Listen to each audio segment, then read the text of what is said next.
नमस्कार दोस्तों, JDS competition में आपका स्वागत है। कल हम 2 चैप्टर कवर कर रहे थे। बीच में लाइट चले जाने की वजह से हमारा सेकंड चैप्टर कंप्लीट नहीं हो सका था, धर्मनिरपेक्षता। आज हम वहीं से स्टार्ट करेंगे। धर्मनिरपेक्षता सेकंड चैप्टर है और उसके साथ साथ थर्ड एंड फोर्थ चैप्टर भी कवर करेंगे, जिसमें संसद के बारे में पूरा बताया गया। संसद हमें क्यों चाहिए और कानूनों की समझ क्या होती है। तो पहले हम सेकंड चैप्टर पे आ जाते हैं। चैप्टर सेकंड, धर्मनिरपेक्षता।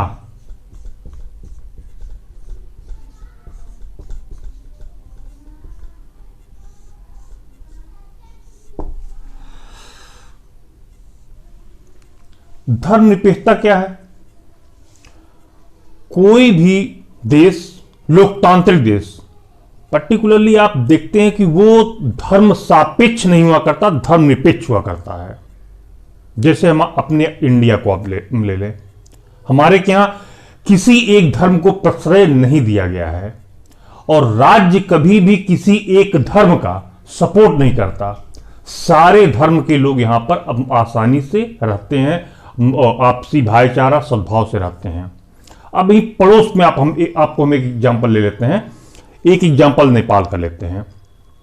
नेपाल कुछ वर्षों पहले तक हिंदू राष्ट्र हुआ करता था, लेकिन जब से नेपाल में लोकतांत्रिक सरकार की स्थापना हुई, फिर वहां पर वो धर्मनिरपेक्ष राज्य हो गया, राष्ट्र हो गया। फिर बगल में आप आ जाइए पाकिस्तान की तरफ। पाकिस्तान ने अपने आप को इस्लामिक राष्ट्र डिक्लेयर किया है। बंटवारा जब हुआ था 1947 में हम लोगों का, तो हम दोनों एक हिंदू राष्ट्र, एक मुस्लिम राष्ट्र के तौर पर चिन्हित कर रहे थे। लेकिन भारत के जो नेतागण थे, उन्होंने कहा हम हिंदू राष्ट्र का बिल्कुल खंडन करते हैं, हम धर्मनिरपेक्ष रहेंगे, हमारे यहां सभी जाति और धर्म के लोग रह सकते हैं। और पाकिस्तान में ही अपने आप को मुस्लिम राष्ट्र या इस्लामिक राष्ट्र डिक्लेयर किया। तो पाकिस्तान का जो संविधान है वो उसको इस्लामिक राष्ट्र के तौर पर घोषित कर दिया। वहां पे इस्लाम के अनुसार सारे कानून बनाए गए हैं। हालांकि वहां पर हिंदू भी रहते हैं, रहते हैं, लेकिन जो दर्जा मुस्लिमों को प्राप्त है वो हिंदुओं को नहीं प्राप्त है। ये दोनों अंतर हो जाता।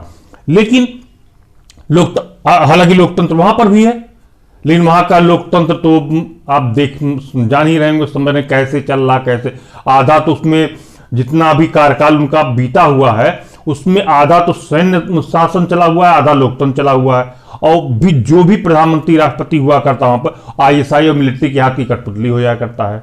यानी पूरा का पूरा जो शासन व्यवस्था है मिलिट्री के हाथ में ही रहता है फाइनली। अब आप आ जाइए इंडिया पर, धर्मनिरपेक्षता के बारे में। तो जो हमारा संविधान है, सभी धर्म को सद्भाव पूर्वक रहने की इजाजत देता है। हमारे यहाँ जो हिंदुओं के लिए कानून होगा वही सभी के लिए कानून होगा। इवन अभी कुछ महीनों पहले अभी विवाद हो रहा था 3 तलाक के मुद्दे पर या सीआईए के मुद्दे पर या किन्हीं और मुद्दों पर। लेकिन एक राष्ट्र एक कानून के तहत, जैसे जो संविधान में लिखा हुआ है, संविधान की बात है कि संविधान में जो नीति निर्देशक तत्व हैं उसमें सभी के साथ एक समान की बात कही गई। अब मुस्लिम धर्म का कुछ अलग कानून होता है, वो शरीयत के अनुसार चला करते हैं। लेकिन जब फाइनली आपराधिक मामला आता है तो वो फिर आपकी कॉन्स्टिट्यूशन पे आ जाया करते हैं। कुछ जगहों पर वो शरीयत के अनुसार चलते हैं। तो सब सरकारें और धर्मगुरुओं के द्वारा बार बार बात समझाई जा रही कि आप मान लीजिए इस राष्ट्र में रह रहे हैं, हम लोग जिस राष्ट्र में रह रहे हैं, अगर एक कानून सभी के लिए हो तो ज्यादा बेहतर बात होगी। अलग अलग कानून क्यों रहे। आगे बातचीत चल रही, देखिए हो सकता है मुस्लिम धर्मगुरु मान जाए इस बात पर। 3 तलाक का मुद्दा हालांकि पास हो चुका है, उस पर संसद ने कानून बना दिया है, तो वो भी मुस्लिम धर्म के अनुसार चल रहा था। लेकिन सरकार ने समझा कि नहीं गलत है भाई, तो उस पर कानून बना दिया। अब वो कानून के द्वारा वो मामला डाइल्यूट किया था, कोर्ट के द्वारा मामला डाइल्यूट किया जाता है। ये आपका हो गया सेकंड चैप्टर, धर्मनिरपेक्षता। ये अब यहीं पर अगर आप धर्म सापेक्ष हो जाते हैं, तो मान लीजिए हिंदू राष्ट्र डिक्लेयर कर देते हैं, तो उसमें मुस्लिम या माइनॉरिटी, अब बाकी सारे जितने भी धर्म के लोग माइनॉरिटीज कहे जाएंगे, तो उनके लिए वो सुविधाएं नहीं रहेंगी जो हिंदुओं के लिए रहेंगी। इसीलिए लोकतांत्रिक देश जितने भी हैं सब अपने आप को धर्मनिरपेक्ष यानी सेकुलर कंट्री डिक्लेयर करते हैं। और इस सेकुलर कंट्री से ये फायदा होता है, जैसे सभी जाति और धर्म के लोग रह रहे हैं तो सभी विकास में समान रूप से सहभागिता करेंगे और उस राष्ट्र को अपना राष्ट्र मानेंगे।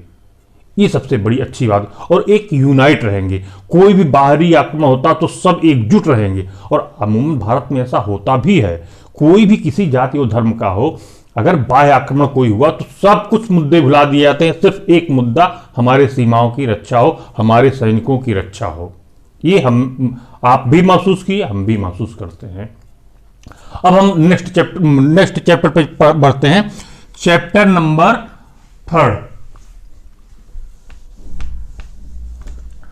3 आपका है हमें संसद क्यों चाहिए। चैप्टर नंबर 3 हमें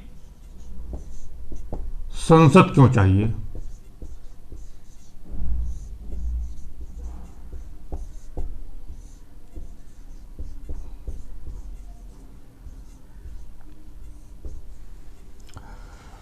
संसद का निर्माण कैसे होता, पहले ये मैं आपको बता दूं। राष्ट्रपति, राज्यसभा, लोकसभा, ये तीन पिलर्स हैं और इन 3 पिलर्स के द्वारा संसद का निर्माण होता है। सबसे नीचे पे आप जाएंगे लोकसभा, नंबर 1 पे राष्ट्रपति कर देते हैं, राष्ट्रपति। नंबर 2 पे राज्यसभा, नंबर 3 पे लोकसभा,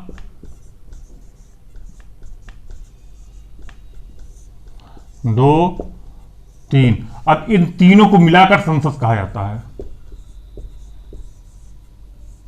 आप लोग ये मत समझिएगा खाली राज्यसभा लोकसभा, कई बार, एक बार नहीं अनगिनत बार ये क्वेश्चन पूछा जा चुका है हर IAS और PCS में कि संसद में कौन कौन से क्या क्या सम्मिलित होते हैं। तो कभी देगा राज्यसभा, लोकसभा, राष्ट्रपति को छोड़ देगा, लेकिन इन तीनों को मिलाकर ही संसद कहा जाता है।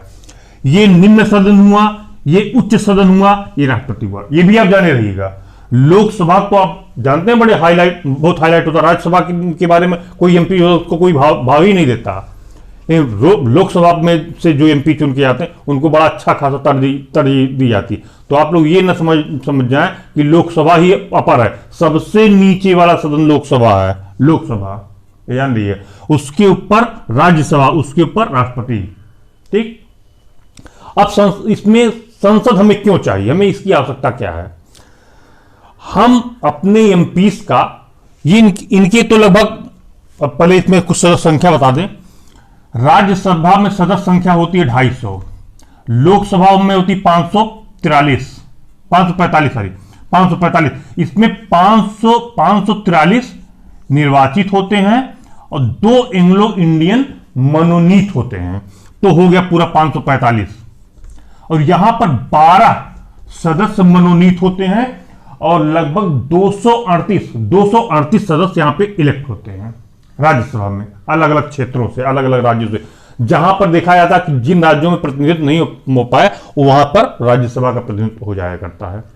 ये 12 सदस्य जो मनोनीत होते हैं ये विभिन्न क्षेत्रों के विशेषज्ञ हुआ करते हैं, उनके द्वारा ये मनोनीत होते हैं। अब इन तीनों को मिलाकर संसद हुआ। अब हमको क्यों चाहिए भाई, हमने इलेक्ट करके भेजा है एक MPs को। मान लीजिए जिस क्षेत्र में आप रहते हो, सपोज दैट लखनऊ में रहते हैं या दिल्ली में रहते हैं, जिस क्षेत्र में आप रहते हो, तो वहां पर एक निर्वाचन क्षेत्र होगा, संसदीय निर्वाचन क्षेत्र जिसे कहते हैं। तो इलेक्शन होगा। इलेक्शन जब हुआ तो जो भी व्यक्ति जीता, जिस पार्टी का व्यक्ति जीता, उसको आपने इलेक्ट करके भेजा संसद में, लोकसभा में आपने भेजा। अब वहां पे होगा कानूनों का निर्माण उस संसद में। अब जिसको आपने भेजा, क्या उसकी सरकार बनी? उसकी सरकार कैसे बनेगी? सपोज दैट मान लीजिए इस समय करंट सिचुएशन में बीजेपी है। बीजेपी को इस 545 सीट में से 272 सीट लाने होंगे।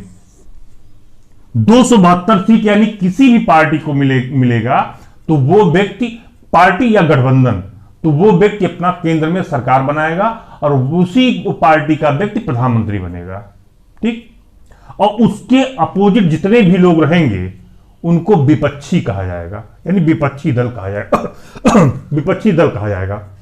ठीक, अब ये सभी लोग मिलकर लोकसभा में बैठे, वहां पर आवश्यकता हुई कानून के निर्माण की। अब इसमें सेकंड भी चैप्टर चल रहा, ध्यान दीजिएगा, 3 और 4 कानूनों की समझ।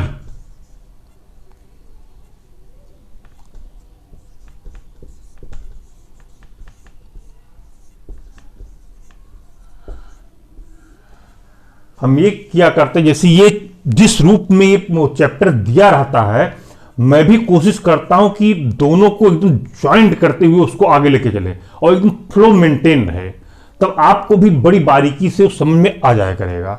ये सबसे अच्छी बात है आपको समझाने के लिए। ठीक, आगे चलते हैं। अब लोकसभा में कानून का निर्माण होगा।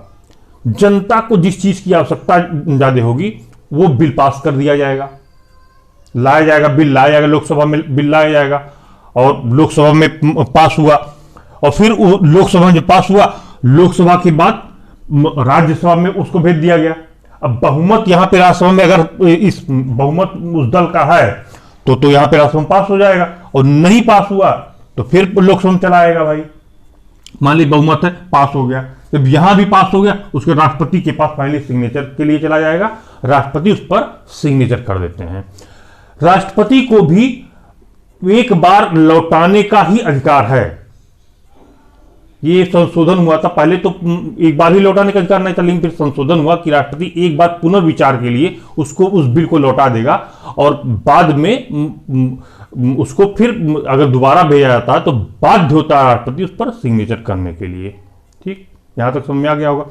अब यहीं पर कानून बन, ये लोकसभा राज्यसभा, यहां पर कानूनों का निर्माण हो रहा है हमारे और आपके हित के लिए।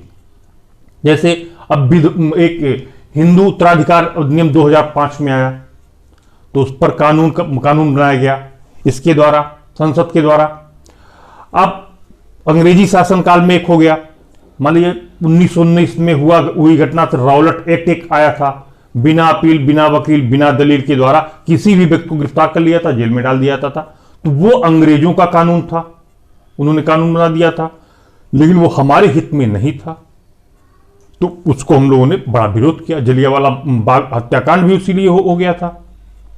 अब यहां पर आपके कानून के निर्माण, और इसी प्रकार से डाउरी एक्ट एक है, दहेज प्रथा, और बाल विवाह का कानून बनाया गया, घरेलू हिंसा का कानून बनाया गया।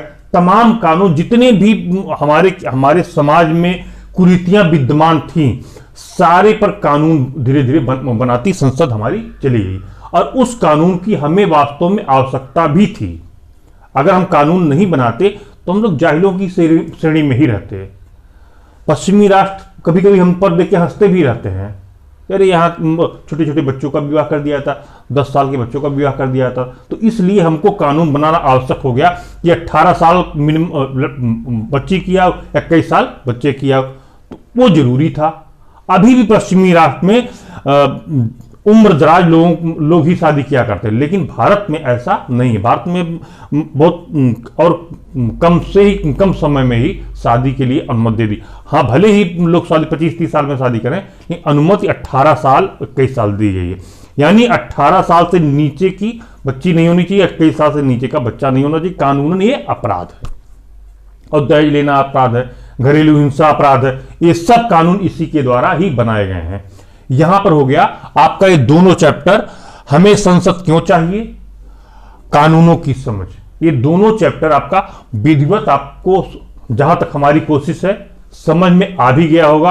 और इसके पहले भी क्लास 6 में आया था, लेकिन बहुत स्लाइटली आया था, बहुत छोटा सा आया था, इतना डिटेल नहीं। अब इसके बाद भी अगर कभी तुम पढ़ाना हुआ तो वो एकदम संविधान ही हो गया। इसमें भी बहुत सारे पॉइंट्स हैं, लेकिन चूंकि एनसीईआरटी से बाहर अभी हमें नहीं जाना है, हम हालांकि इसमें कुछ ऐड किए मैं आपको समझाने के लिए, बहुत ज्यादा हम विस्तृत में नहीं जा रहे हैं। हमें चैप्टर फिनिश भी करना है और आपको समझाना भी है, आपकी क्लास के लिए भी जरूरी है और आपकी कंपटीशन के लिए भी जरूरी है। आज का क्लास यहीं तक, फिर कल हम फिर 2 चैप्टर के साथ मिलेंगे। नमस्कार, धन्यवाद।